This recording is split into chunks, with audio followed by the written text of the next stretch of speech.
Hello and welcome back to our bookshop here in Tring. My name's Ben. I'm the proud owner. Now, this is our first author interview, so I'm just doing a short introduction.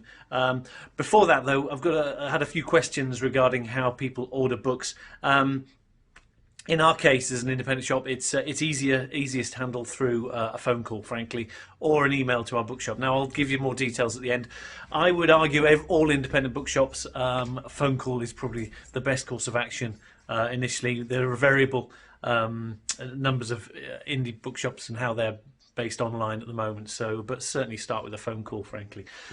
Anyway, our first author interview features the rather wonderful Roger Moorhouse interviewing Helen Fry, both World War II specialists, historians.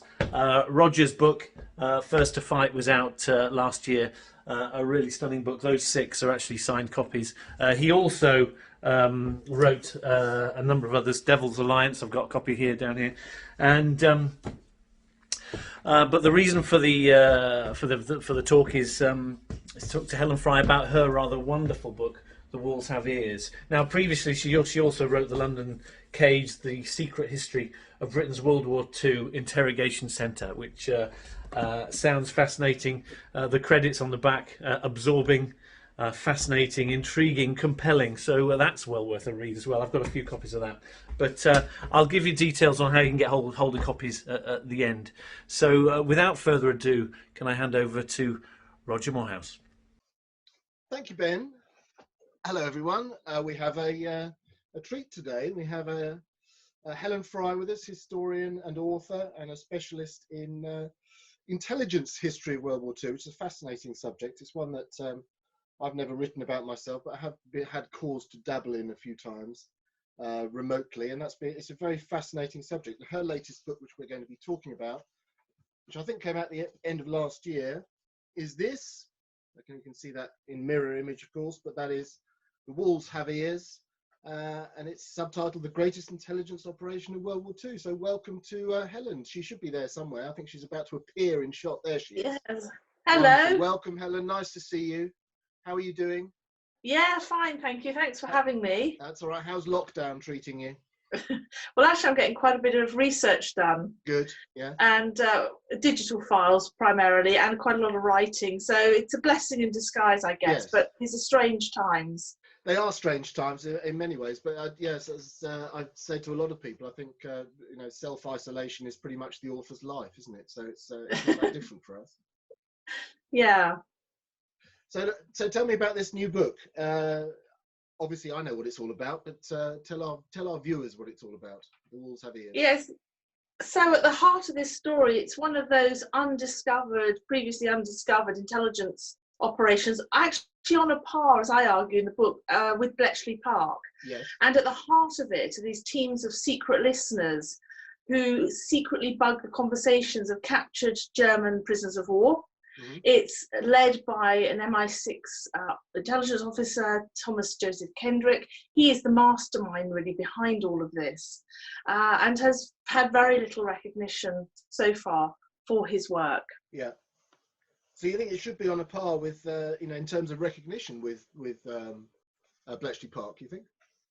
Well, yeah, I make a really strong case because the unit opened on the day that Poland was invaded, so the 1st of September 1939, and it ran for the duration of the war and actually just after, because at the end of the war we were capturing Hitler's top scientists.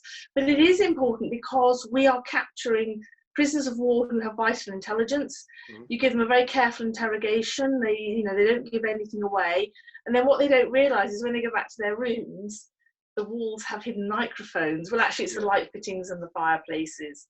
But most significantly, after 1942, is the capture of Hitler's generals, and they continually start to come off battlefields, and they have the top, Nazi secrets, and we need those. And that's when the operation really escalates, and you then find that they're housed in a stately home. And this was Trent Park at Cockfosters near Enfield. Yeah. And of course, they increased the microphones into everything pretty much, including the billiards table and the seat outside and the trees in the garden. So it's quite an operation. Yeah. So can you explain the sort of procedure to me? If I was a you know, a colonel in the Africa Corps and I'm taken prisoner in North Africa, what happens to me? How do I end up in one of these places? And when I get there, what happens? So basically, you could end up first at one of Kendrick's two other sites in Buckinghamshire, Latimer House or Wilton Park, and they had a soft sort of chat, if you like, a sort of debriefing.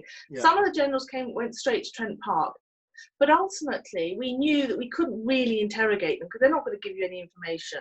Yeah. So they arrive at Trent Park. So sorry to interrupt you, what was the sort of legal position? What were you just supposed to sort of identify who you were and then you could basically say nothing? Is that like in the films? Is that how it would have worked?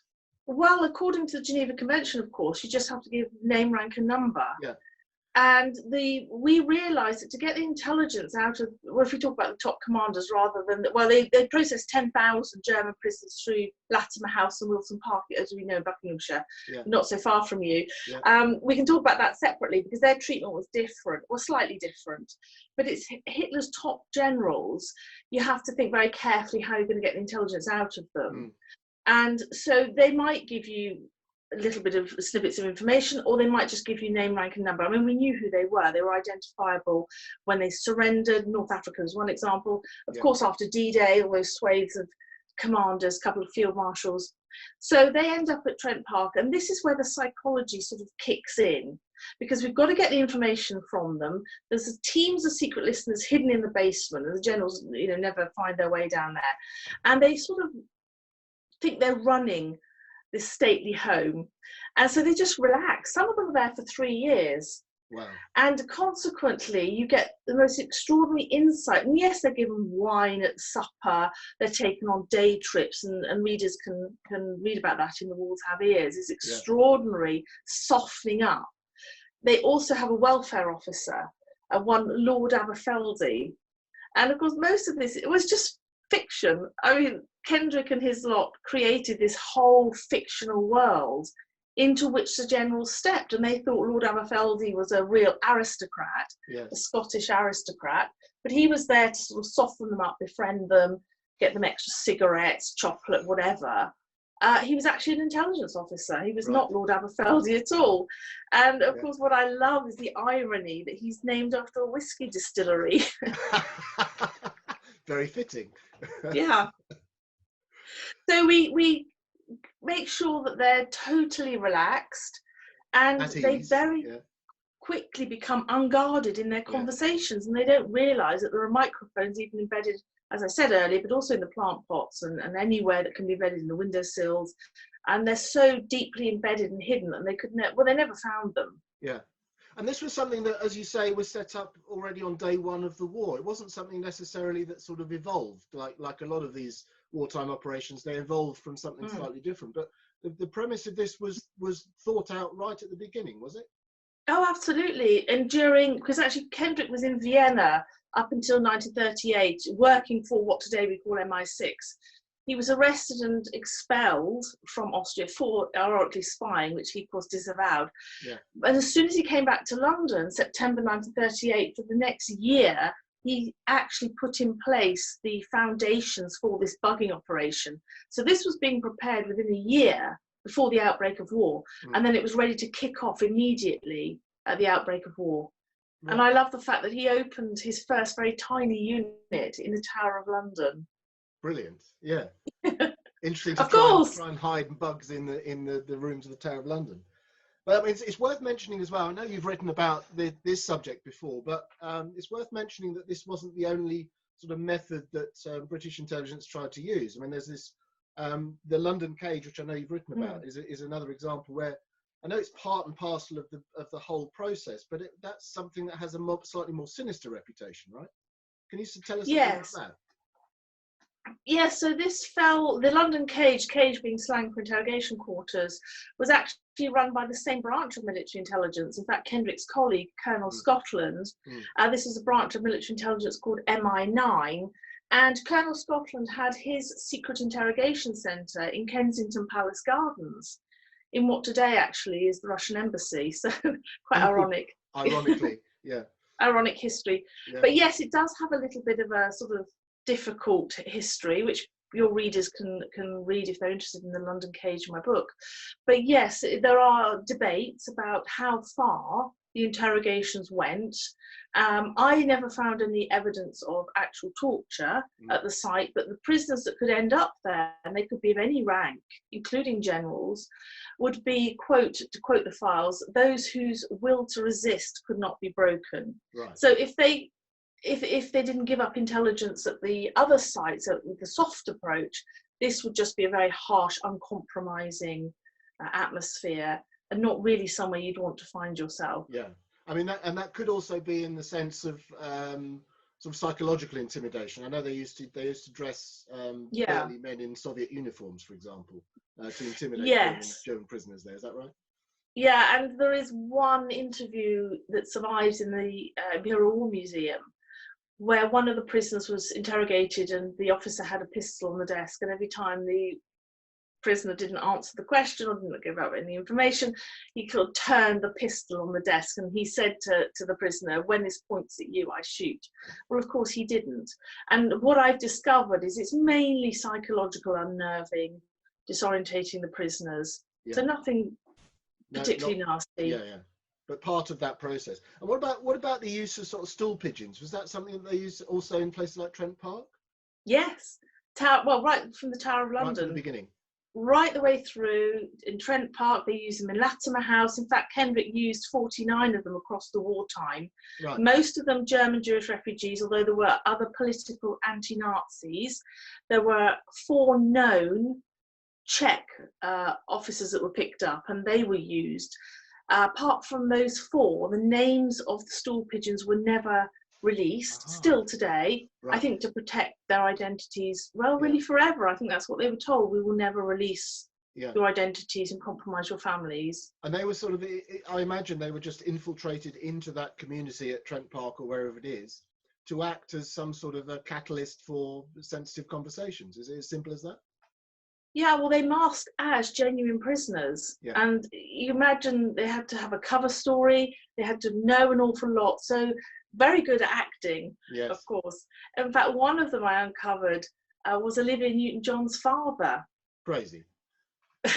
I mean, he was in air intelligence attached to this unit. And until he went to Bletchley Park in 1942, he was working with Kendrick's teams as a stool pigeon. So, as we said, masking as a prisoner of war. Brilliant. So, what intelligence was gleaned from this extensive process of deception? Well, if I give 2 examples, I mean, I think readers will get a sense of the sheer volume of the stuff we're picking up. I mean, across 75,000 transcripts of conversations. But 2 I would pick up. One crucial in February 1940, we picked up about new equipment the Germans were using, a sort of early radar. It was known as X-Gerät Knichbein. Readers will probably have heard of Professor R.B. Jones, who was a scientist advising on all of this. And X-Gerät Knichbein, basically the Germans were sending out 2 beams, and where they crossed, the pilot could sort of lock onto that. This is in simplistic language. And that's where they knew how to drop the bomb, you know, where to drop their bomb, and that made for precision bombing. And it was towards the end in the bombing of Coventry, I think, in 1940. Yes. In fact, the prisoners talked about the forthcoming bombing of Coventry, but like with the stuff at Bletchley, we couldn't reveal. Some things had to go through, and that we didn't stop the bombing of Coventry. But I came across conversations where they were talking about that. So the impact, so you might say, so what? They've discovered this, the Battle of the Beams, so what? What's the difference? Well, it meant that we could slightly knock the beams, and one of the places they did that was Alexander Palace in North London. Slightly knock those beams so that the pilot dropped the bomb in the wrong place, but just ever so slightly tipped it. And it was the head of air intelligence working with Kendrick, he was called Telkin. He wrote at the end of the war that without that piece of information, we would have lost the Battle of Britain.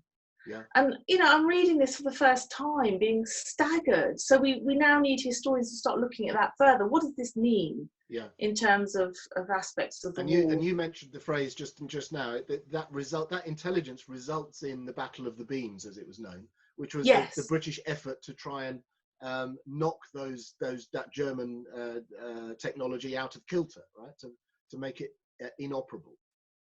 Yeah, and if you think about the precision bombing, the Germans never discovered that they were slightly off. But if you think that they could have decimated in that summer of 1940, they could have decimated our factories, our supply line, everything. And so this was absolutely vital. So I think we can get an appreciation. The other big reveal, of course, in the book that I give is about the secret weapons, the V1 and V2. Yeah. The final confirmation comes from those generals with a life of luxury of whiskey and wine at Trent Park.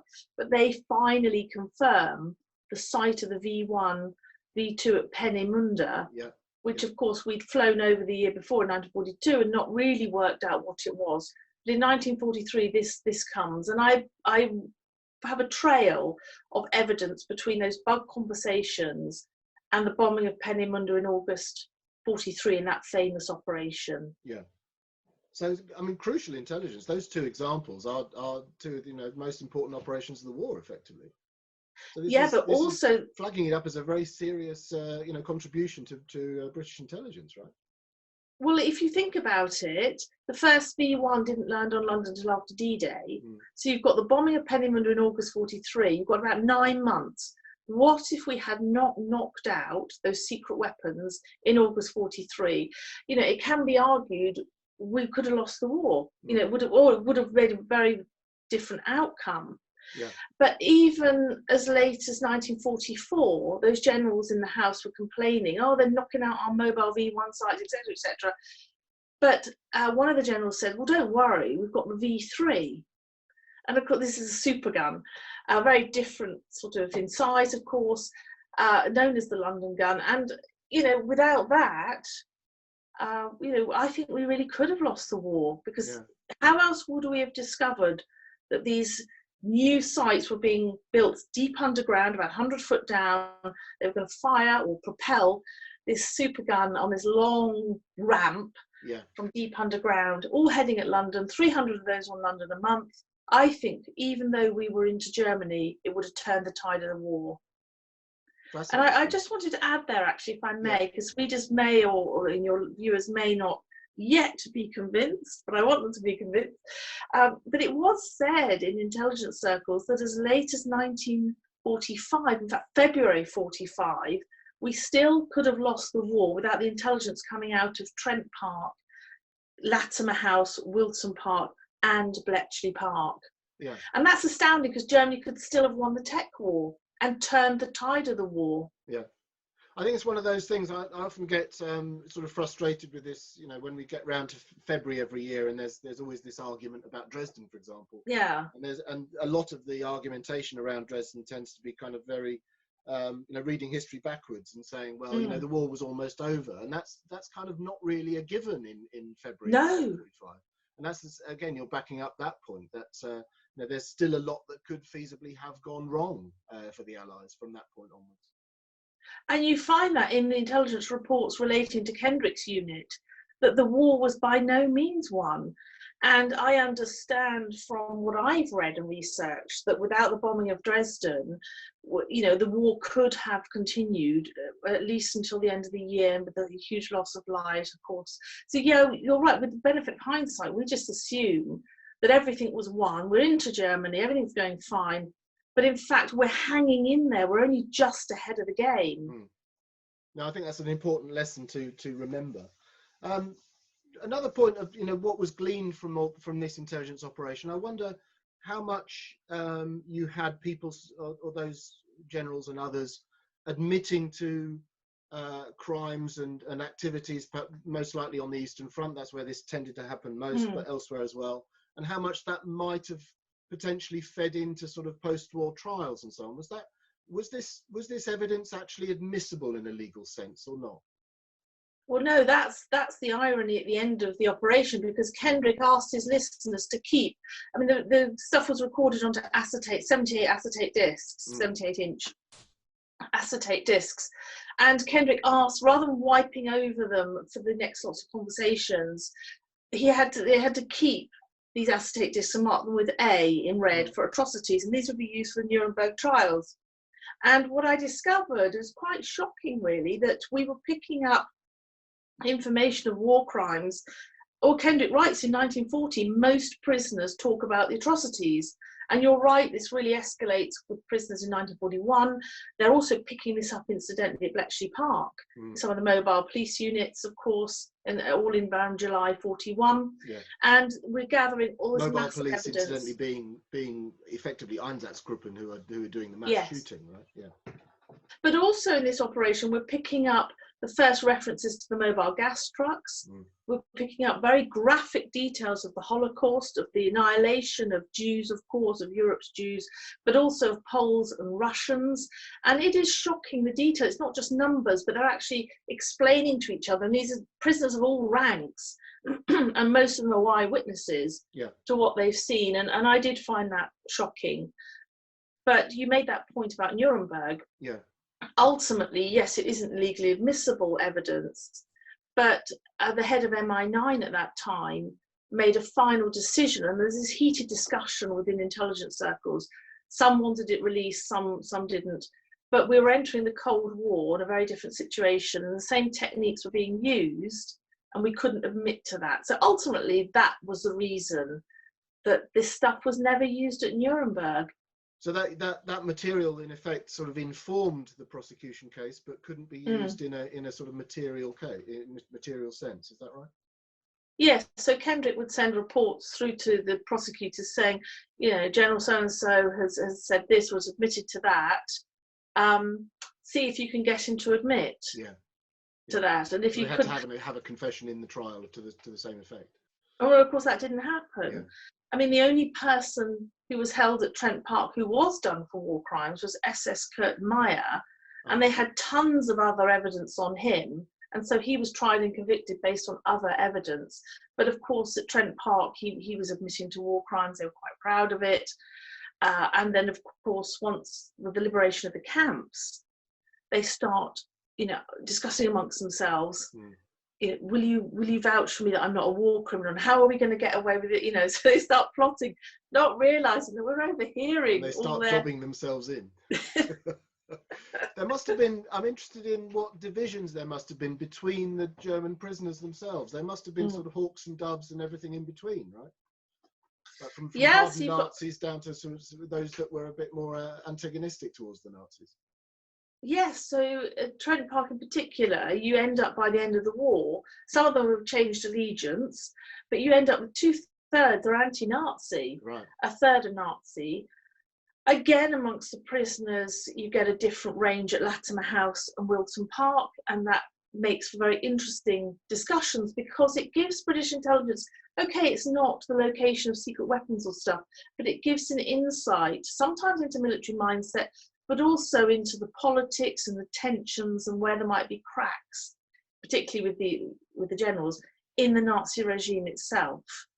And very interestingly, because of course we're around the anniversary, the 75th anniversary of the suicide of Hitler in the bunker, British intelligence made sure that the generals had broadcasts about the suicide, and they bugged their reactions.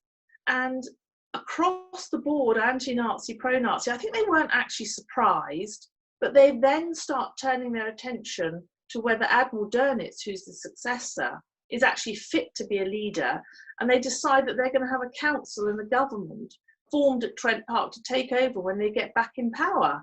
Wow. And the comment that one of Kendrick's officers has written in the intelligence report at the side says, "These guys are never getting back in power." Wonderful. I mean, there's obviously some very big characters in this book. Is there anyone that sort of stuck out for you as particularly memorable on either side, positive or negative? Either side.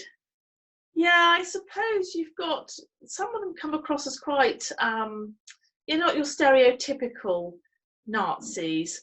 General von Thoma seems quite kind of kind and relaxed. I mean, they just seemed like your sort of ordinary grandfather, which is a bit disconcerting given the atrocities that emerged.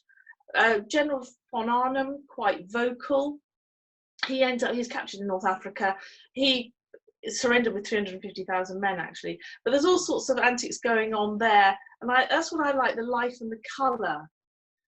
His wife writes to him at Trent Park. She doesn't know it's Trent Park, of course, but writes to him and reassures him that his reputation in Germany is intact. And don't worry, dear, she says, you're not to blame for the defeat in North Africa. And you think, well, who else is at fault? But I think the subject's quite large for me to sort of give too much away now. But I think in the book, readers will get a sense of the characters emerging.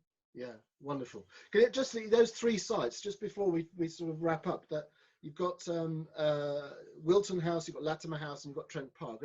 Can you just, how did they sort of interact? What was I know Trent Park is for generals, but the other two, how did that sort of, what was the constellation between the three? So until 1942, there had only been Trent Park, and the generals hadn't been captured at that point. But Kendrick realised or believed that we were going to capture far too many prisoners to deal with at Trent Park, and that's when he requisitioned Latimer House and Wilton Park. So Trent Park, as I mentioned, is reserved solely for higher ranking officers, a couple of field marshals, but Latimer House and Wilton Park primarily were for the lower rank prisoners, those that had originally come through Trent Park prior to 42. And now they only remain in those houses for a few days, maybe a week. They've given up their intelligence, then moved on. Because don't forget, we're going through all the battle campaigns, particularly after D-Day, the sheer volume of prisoners. And we only send the most important ones of any rank to Latimer House and Wilton Park. But when Trent Park was full, and there were at various points, there weren't enough bedrooms for all these generals, they found themselves initially at Wilton Park. And some actually went through Latimer House, and people locally might well remember that as young children. Yeah, excellent. Now look, your next book, which you're putting the rest of us to shame, because I think The Wolves Have Ears only came out the back end of last year, right? But your next one on MI9 is scheduled for later this year already. So you're obviously working very hard in lockdown. Can you tell us about the next book already as well? Don't be too impressed.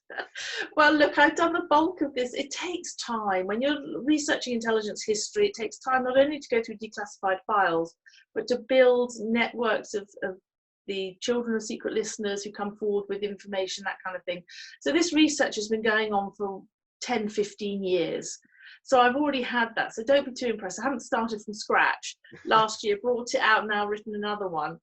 But it's not uncommon for me to be juggling two books at a time. It's just the way I work, really. Right. But yeah, MI9 has been in the writing and the making for the last 2 years. It was a bit of a squeeze, but I'm very excited about some of the stuff it actually reveals about MI9 as an intelligence organisation. Wonderful. Well, thank you very much, Helen. I mean, it's a fantastic book. The research in it is absolutely impeccable, I have to say.